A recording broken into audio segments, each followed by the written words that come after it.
देख रहे हो अपना पसंदीदा चैनल लद्दाख समाचार आवाज़ घर घर में। Thank you guys, subscribe our channel. सबसे पहले तो मैं आप तमाम मीडिया हजरात का मैं शुक्रिया अदा करता हूं कि बहुत ही एक शॉर्ट नोटिस पे आप लोग हमारा ये प्रेस कॉन्फ्रेंस कवर करने के लिए यहाँ तशरीफ़ लाए। इस प्रेस कॉन्फ्रेंस का मेन मकसद चूँकि एक बर्निंग इशू जो आज की डेट में लद्दाख में जो इशू उठा है उस पे इमरजेंसी तौर पे हमारे केडीए के कोर कमेटी के एक मीटिंग में ये डिसाइड हुआ कि हम एक प्रेस कॉन्फ्रेंस के ज़रिए एक तो लद्दाख के आवाम को ये जागरूक करना चाहते हैं और दूसरा सेंट्रल गवर्नमेंट और ख़ासकर यूटी एडमिनिस्ट्रेशन को एक क्लियर एक मैसेज के साथ साथ उनको ये कहना चाहते हैं कि इन चीज़ों पे जल्दीबाजी ना करते हुए आवाम का सेंटिमेंट और लद्दाख के जो जो जो कंसर्न है उसको एड्रेस करने की ज़रूरत है, जिसमें सबसे बर्निंग जो पॉइंट है आज की डेट में हमारे लद्दाख पावर सेक्टर पीडीडी और आरईसी के बीच में जो एक जॉइंट वेंचर का एक एमओयू साइन होने जा रहा है 9 तारीख को, उसके ख़िलाफ़ सख्त से सख्त जो है हम अपना एहतजाज ऑलरेडी पॉलिटिकल जो एक लीडर के हैसियत से या हमारे कौंसल की तरफ से या एज एन एमपी मेरे तरफ से ऑलरेडी रिप्रेजेंटेशन के तौर पर हमने दर्ज किया है। आज उन चीज़ों पे कोई ख़ास पेशरफ हमें नज़र नहीं आया। आज जो है हमारे कोर कमेटी और एपेक्स के कोर कमेटी के एक वर्चुअल एक मीटिंग के ज़रिए हमने ये डिसाइड किया कि एपेक्स बॉडी जो है आज लेह में, शायद उन्होंने ऑलरेडी प्रेस कॉन्फ्रेंस के ज़रिए जो है ये सारी चीज़ें रखी हैं और आज अभी केडीए के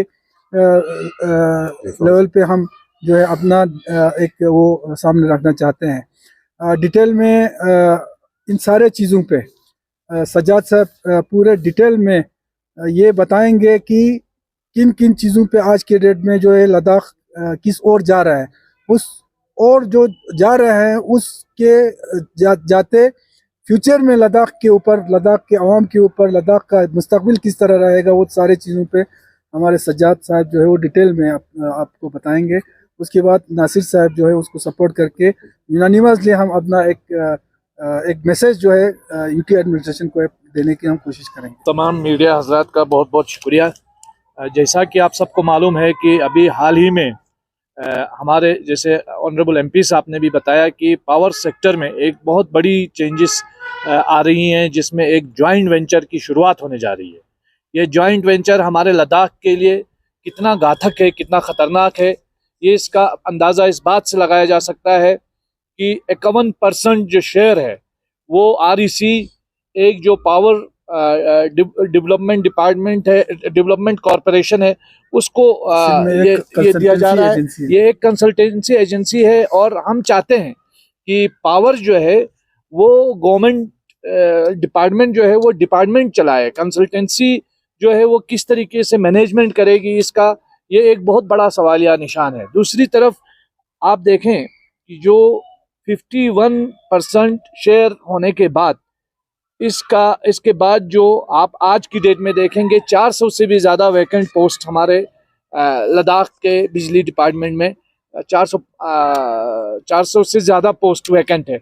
कल को ये सारे पोस्ट कौन फिल करेगा? हमारे जो रिसोर्सेस हैं वो उनके ऊपर जो है एक तरह का ये एक किस्म का कब्जा है, जो हथियाने की कोशिश है वो हो रही है, जिसे हम स्ट्रांगली अपोज करते हैं। हम किसी भी तरीके का, ये एक सीढ़ी है प्राइवेटाइजेशन की तरफ और किसी भी तरीके के प्राइवेटाइजेशन के हम बिल्कुल खिलाफ है। अभी आप देखें, अभी लद्दाख के अंदर चाहे हमारा छुतुक पावर हो या प्रोजेक्ट हो या फिर आप बसगो आप देखें तो वहाँ पे भी जो पावर परचेज एग्रीमेंट अलची वाला, उसमें पावर परचेज एग्रीमेंट में अभी तक हमारे ये दो पावर ये जो पावर हाउसेज जो है वो इंक्लूड नहीं है। इस वजह से जो बिजली हमारे यहाँ से, खासकर समर में जो बिजली हमारे यहाँ से बेची जाती है, उसका कोई मुनाफा या कोई रॉयल्टी का कोई हिसाब किताब इस वक्त है ही नहीं। दूसरी तरफ जो लद्दाख का हम देखते आए हैं कि किस तरीके से अब ये 51% शेयर के बाद जो ये कंपनी है वो जॉब्स किसको देगी? क्या लद्दाख का रिजर्वेशन पॉलिसी उसमें चलेगी? क्या लद्दाख के लोगों का फ्यूचर सिक्योर होगा? जिस तरीके से आप देखें जो रिक्रूटमेंट होगा, कोई भी कंपनी जब आएगी तो वो मुनाफे को मद्देनजर रख के आएगी। सेवा करने की गरज से कोई कंपनी, प्राइवेट कंपनी जो है वो किसी इलाके का रुख नहीं करती है जब तक उसको मुनाफा नजर नहीं आता है। और मुनाफा नजर आने के बाद जो है हमारी जो पूरी आप देखें कि जिस तरीके का हमारा रिसोर्स है वो सारा का सारा रिसोर्स जो है वो इस वक्त हमें खतरे में नजर आ रहा है। तो ये जो है जो डिपार्टमेंट का मॉडल है उसी को आगे जाना चाहिए। इसको कॉरपोरेशन के हवाले करना, इसको प्राइवेटाइजेशन की तरफ ले जाना, ये बड़ा अनफॉर्चुनेट है। आप देखें कि ये एक बहुत स्ट्रेटेजिक लोकेशन है और इसमें यूटी एडमिनिस्ट्रेशन को चाहिए कि वो लोगों के साथ कंपिटिटर की तरह वो बिहेव ना करे, वो फैसिलिटेटर के तौर पे लोगों के काम आए। तो ये इस चीज़ को हम बिल्कुल सख्ती से उसकी अपोजिशन करते हैं, उसकी मुखालिफत करते हैं। ये हमारे फेडरल स्ट्रक्चर पर भी अटैक है, क्योंकि हमारे लद्दाख के अंदर जहाँ जहाँ आप देखें आज रेवेन्यू जनरेशन, एक तरफ हम जब स्टेटहुड की डिमांड करते हैं तो हमसे पूछा जाता है आपके पास रेवेन्यू कहाँ है? हमारे पास जो जितने भी नेचुरल रिसोर्सेस है, जहाँ हमारे पास जिसकी कैपेबिलिटी मौजूद है, तो कल वहाँ पावर प्रोजेक्ट्स बनेंगे, वो हमारा स्टेट अगर बनाएगा, हमारी गवर्नमेंट हमारी बनाएगी, तो उसका जो फायदा होगा वो डायरेक्ट लद्दाख गवर्नमेंट को होगा। लेकिन आज से ही अगर इसको कॉरपोरेशंस, कंसल्टेंसीज और कंपनीज के हवाले किया जाएगा तो कल उसका फायदा भी उन्हीं को होगा। लद्दाख के लोगों का ज़मीन इस्तेमाल होगा, पानी इस्तेमाल होगा, यहाँ के नेचुरल रिसोर्सेज का इस्तेमाल होगा, लेकिन फ़ायदा लद्दाख के लोगों को नहीं होगा। इसलिए हम चाहते हैं कि हमारे फेडरल स्ट्रक्चर को वीकन करने के लिए इस तरह की पॉलिसीज़ को इंट्रोड्यूस किया जा रहा है, जो बड़ा अनफॉर्चुनेट है, जो बिल्कुल नहीं होना चाहिए। इसके खिलाफ अगर हमें प्रोटेस्ट भी करना पड़े, सड़कों पर भी आना पड़े, धरनों पर भी बैठना पड़े, हम अपना पीसफुल डेमोक्रेटिक जो प्रोटेस्ट है वो बिल्कुल करेंगे, इससे पहले कि यूटी एडमिनिस्ट्रेशन, क्योंकि आज के डेट में आप देखें लद्दाख में कोई डेमोक्रेसी नहीं है, खासकर लेह के अंदर तो कौंसल भी नहीं है। यहाँ तो कौंसल है, वहाँ कौंसल भी नहीं है, पंचायत सिस्टम ठप है।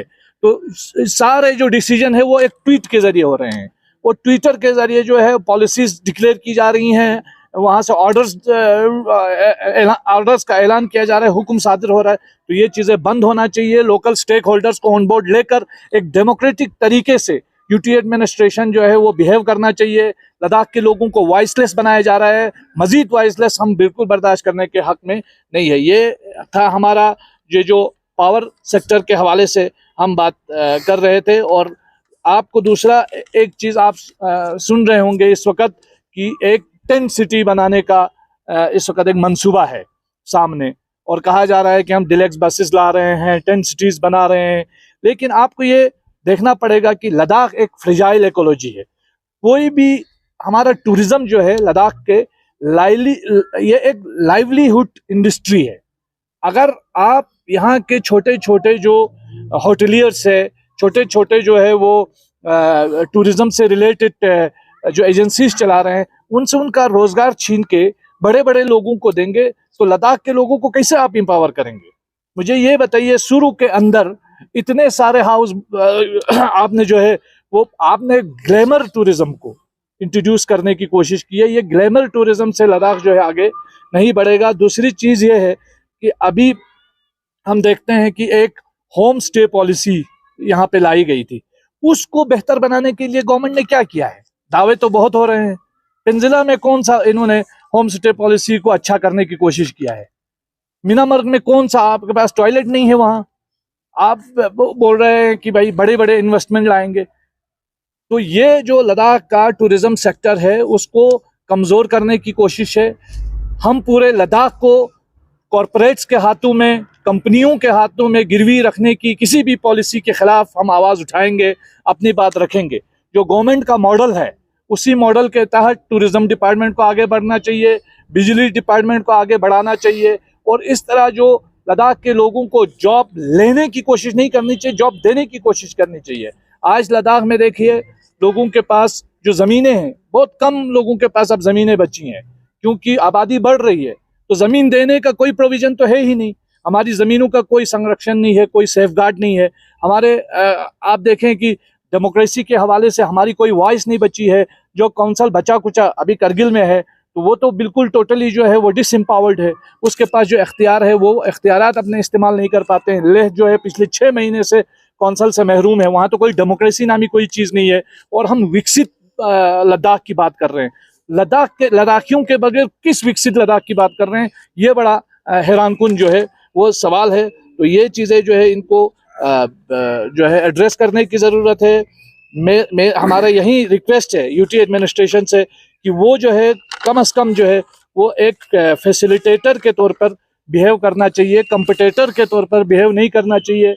आजकल तो सेक्रेटरीज अपने भी एनजीओ बनाया है। मुझे हैरानगी है कि ये एनजीओ कम से कम बेरोजगार यूथ बनाते हैं, वो सोसाइटी में कुछ वेलफेयर का काम करते हैं, स्कीमों से इस्तेफादा करते हैं। मुझे ये बताइए कि किस यूटी के अंदर सेक्रेटरीज सारे मिल करके एनजीओ बना रहे हैं, कि कहाँ बनाया हुआ है? तो ये क्या है, ये क्या मतलब हमें समझ में नहीं आ रहा है। इसका मतलब क्या है कि आप गवर्नमेंट में बैठते हुए, गवर्नमेंट चलाते हुए नॉन गवर्नमेंट ऑर्गेनाइजेशन आप बना रहे हैं।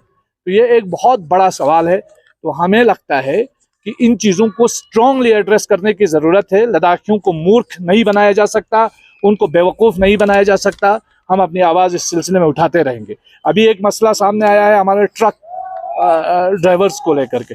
उन बेचारों का रोज़गार ले दे के 6 महीने उनका रोज़गार, ख़ासकर ये जो सप्लाई, फूड एंड सप्लाई का, ये सप्लाई इधर उधर लेते हुए इनका रोज़गार चलता है। अब हमने सुना है कि हमारी डिस्ट्रिक्ट एडमिनिस्ट्रेशन ने एक ऑर्डर इशू करके तमाम जो गवर्नमेंट व्हीकल्स है उनके ज़रिए सामान ले जाने और सप्लाई करने का फरमान जारी किया है। तो ये भी बड़ा अनफॉर्चुनेट है। जो आम लोग हैं, जो लद्दाखी लोग हैं, जिनको विकसित करने की बात करते हैं, ये विकसित भी कितना बड़ा हैरानकुन लफ्ज़ है। आप विकसित के नाम पे लोगों को जॉब छीन रहे हो, आप विकसित के नाम पे लोगों के नेचुरल रिसोर्सेज को छीनने की कोशिश कर रहे हो, विकसित के नाम पे एम्प्लॉयमेंट पे हमला हो रहा है, अब विकसित के नाम पे ट्रक ड्राइवरों तक को आप पीछे छोड़ नहीं रहे हो। तो ये चीज़ें जो है आप लद्दाख के ऊपर, लद्दाखियों के ऊपर हमला करके हमें सिर्फ नाच गाने में मशगूल रख के हमें बेवकूफ़ नहीं बना सकते। हम यूटी इंतज़ामिया के इन तमाम चीज़ों को आइंदा भी एक्सपोज करते रहेंगे अगर हमारे लद्दाख के लोगों के जो भी इश्यूज़ है उसको एड्रेस नहीं किया गया। तो आप आज के डेट में हम देख सकते हैं कि किस तरीके से लद्दाख चैलेंजेस फेस कर रहा है। हम और आपको ये देखना ज़रूरी है कि जिस तरीके से यूटी एडमिनिस्ट्रेशन एक तरफ नारे लगा रही है कि लद्दाख में विकास होगा, लेकिन लद्दाख में विकास किस कीमत पे होगा, ये भी बहुत बड़ा सवाल है। लद्दाख माइनस लद्दाखियों के न विकास की ज़रूरत है, माइनस लद्दाखियों के न विकसित होने की ज़रूरत है। लद्दाखियों को विकसित कराने की ज़रूरत है, लद्दाखी लोगों को जॉब्स देने की ज़रूरत है।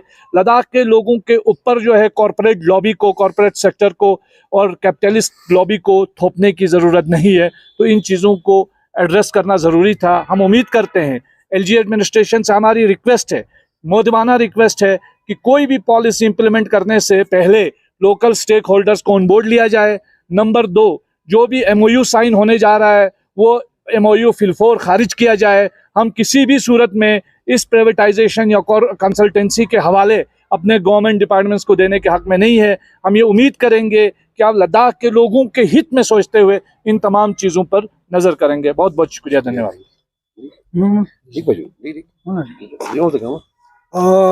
आखिर में यही है कि जिस तरह से सज्जाद साहब ने तफसीलन जो खदशात आज लद्दाख के अवाम में पैदा हो रही हैं उस चीज़ को यूटी एडमिनिस्ट्रेशन के सामने रखी है। ये जो ख़ास कर ये जो पावर सेक्टर पे हमें सुनने में यही आ रहा है कि आने वाले 9 तारीख को इसके ऊपर एमओयू साइन होने जा रही है। तो सज्जाद साहब के उसको सपोर्ट करते हुए मैं भी यूटी एडमिनिस्ट्रेशन से ख़ासकर ऑनरेबल एलजी साहब से ये कहना चाहते हैं और उनसे उम्मीद भी है कि जल्दीबाजी में कोई ऐसा कदम न उठाए कि कल को मजबूर होकर पूरे लद्दाख के अवाम जो है वो सड़कों पे आना पड़े। आज पिछले कुछ दिनों से बोले या कुछ महीनों से बहुत ही एक जल्दीबाजी में एक ऐसे चीज़ें जो है सामने आ रही हैं कि अब हम ये समझते हैं, ये हम खदशात है कि जो खदशात जो शुरू में जब यूटी आए उस वक़्त हमें ये लगने लगे था कि पूरे लद्दाख के अवाम आने वाले सालों में पूरे कॉरपोरेट सेक्टर कि बाहर से आने वालों के अंडर गुलामी का हमको जो ज़िंदगी गुजारना पड़ेगा। ये जो खदशात था आज प्रैक्टिकली इन चीज़ों से जो है वो सामने आते हुए नज़र आ रही हैं।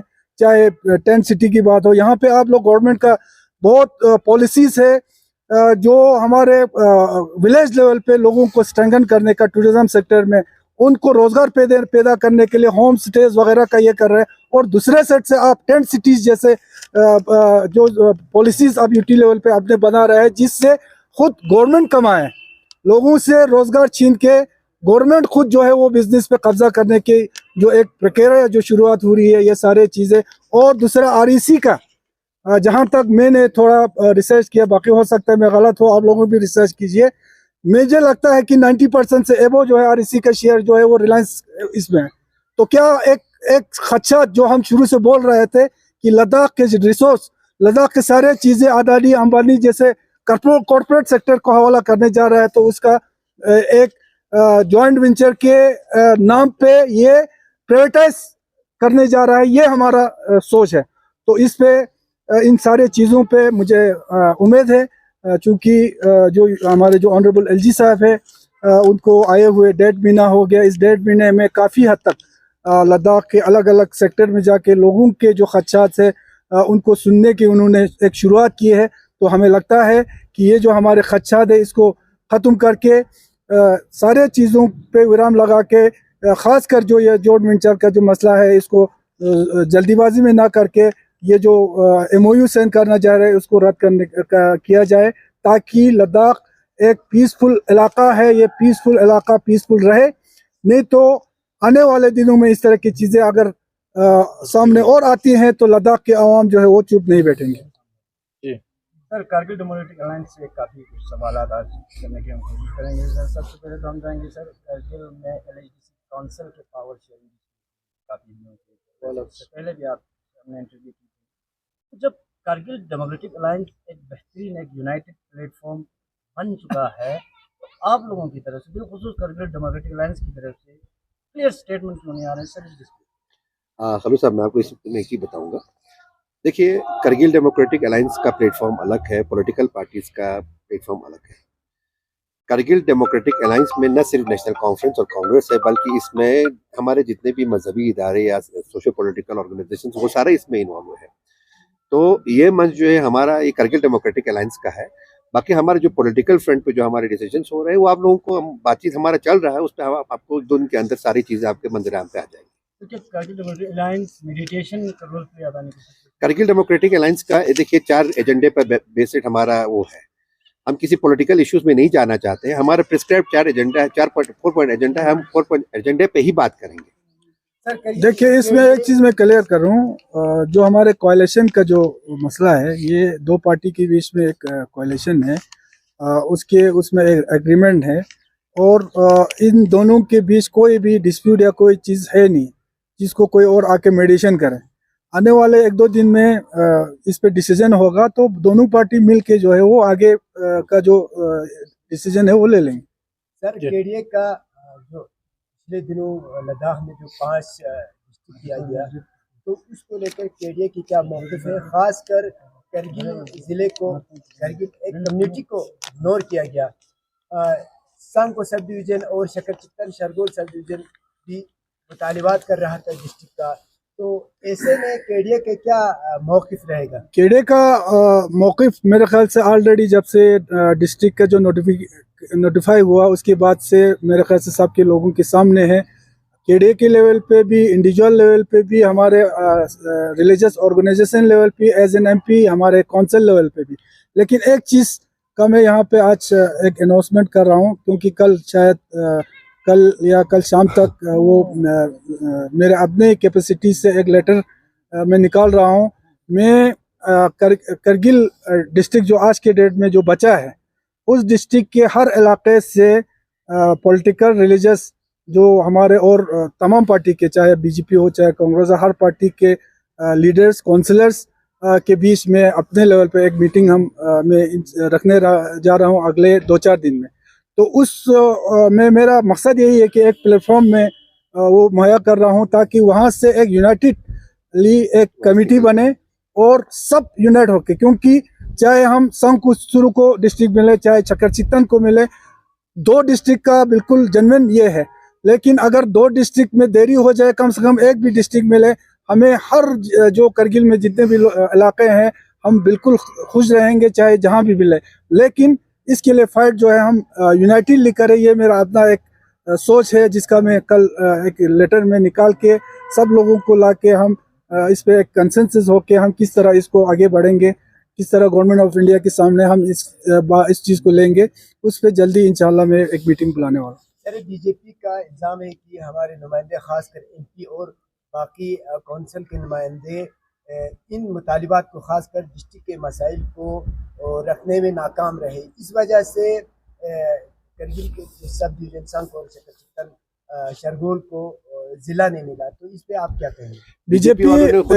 बीजेपी करगिल का मैं बात करूं, आप यूटी बनने के बाद से अब तक हमारे बीजेपी करगिल के चाहे लीडरशिप हो चाहे जो भी हो, उनका आप जरा ये एक चीज एक हमें बताएं कि उनको अपने पार्टी लेवल पे हमारे डिस्ट्रिक्ट के कोई भी इश्यूज को लेके कहीं गया है, वो यहाँ से जाता है ले में लेके लोगों के अंडर बैठ के अपने कुर्सी अपने लिए चीजें आपस में लड़ाई करके वहां से अपना जो सोच के वापस आ जाता है। उनका तो कहीं कुछ ठीक है ना। आप अगर एज एन एमपी अगर इसमें ये नहीं होता है, अगर एज एन पार्टी कांग्रेस या एनसी कहीं नहीं होता, तो आप ले जाना, आप हमारे मुद्दों को उठाओ ना। आप तो पार्टी में, आप तो गवर्नमेंट में है, आप लो, हम क्रेडिट सारे आपको दे देंगे ना। ये खासकर मैं करगिल बीजेपी के लोगों को मैं ये कहना चाहता हूँ, सिर्फ सोशल मीडिया पे कहाँ से मीम बना होगा, कहाँ से क्रिटिसाइज करना होगा, सिर्फ इन चीज़ों तक महदूद है हमारे करगिल के बीजेपी।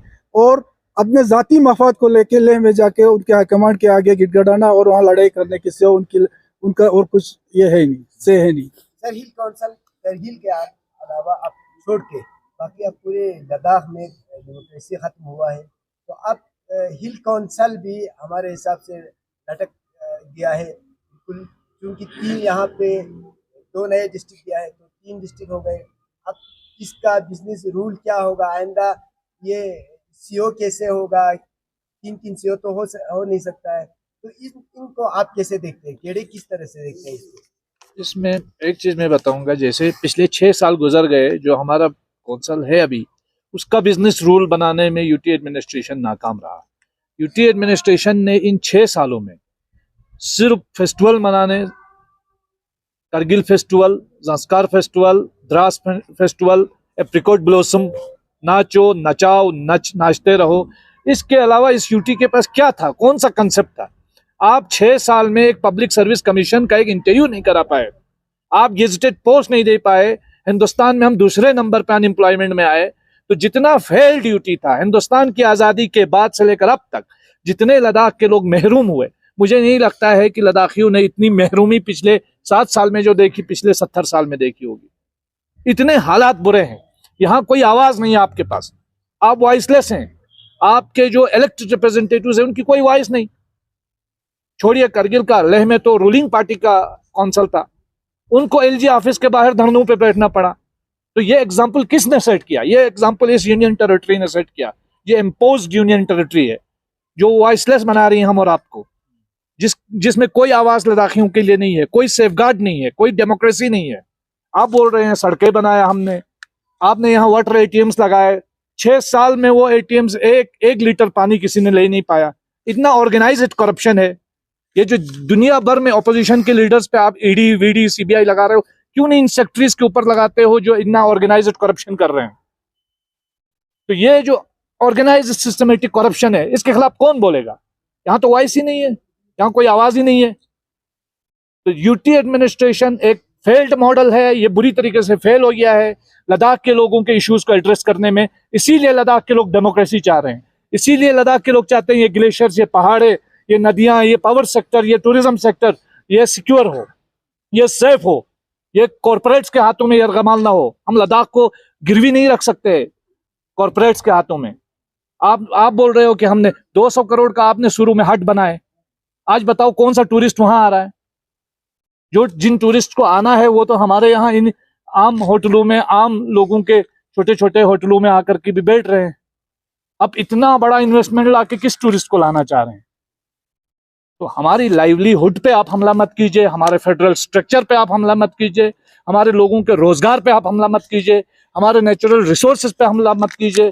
ये एक देशभक्त टेरिटरी है जो अपने कौम के लिए, अपने वतन के लिए, इन सरहदों की हिफाजत में हमारे लोगों ने खून बहाया है, और आज आप ले जाके हमको दीवार पे धकेल रहे हो। तो इन चीज़ों से लद्दाखी लोग खामोश होने वाले नहीं हैं। लद्दाख के लोगों को अंडर एस्टिमेट मत कीजिए, उनको ऑन बोर्ड लेकर बाइज्जत तरीके से बातचीत कीजिए, और जो भी फैसला लेना है लद्दाख का, वो लद्दाख के लोगों का एहतराम करते हुए लद्दाखी लोगों की मर्जी से होना चाहिए।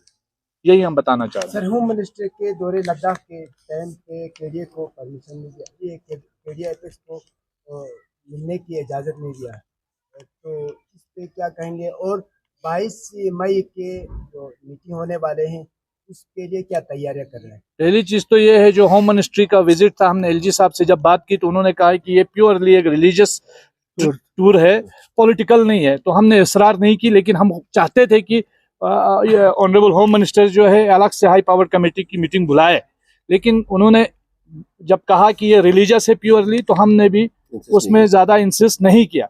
रही बात 22 मई की, इससे पहले भी बहुत सारे मई हमने एमएचए जाके बातचीत की है, कोई फ्रूटफुल रिजल्ट नहीं आया है जितना आना चाहिए था, जितनी हमको तवक्का थी। तो इस बार भी हम जा रहे हैं, हम बातचीत से नहीं भाग रहे हैं, बातचीत हम करेंगे, आखिर दम तक करेंगे, लेकिन हम एमएचए से ये कहना चाहते हैं कि एक फ्रूटफुल कंक्लूसिव बातचीत कीजिए। आप बोलते तो हो कि हम लद्दाख को विकसित बनाएंगे, एम्पावर करेंगे, दिल खोल के बात करेंगे, तो दिल खोल के बात करने के लिए लद्दाख के लोगों पर एतमाद जरूरी है। आपको लद्दाख के लोगों पर एतमाद ही नहीं है, आप हमारे ऊपर भरोसा ही नहीं करते हो, तो आपको भरोसा करना पड़ेगा।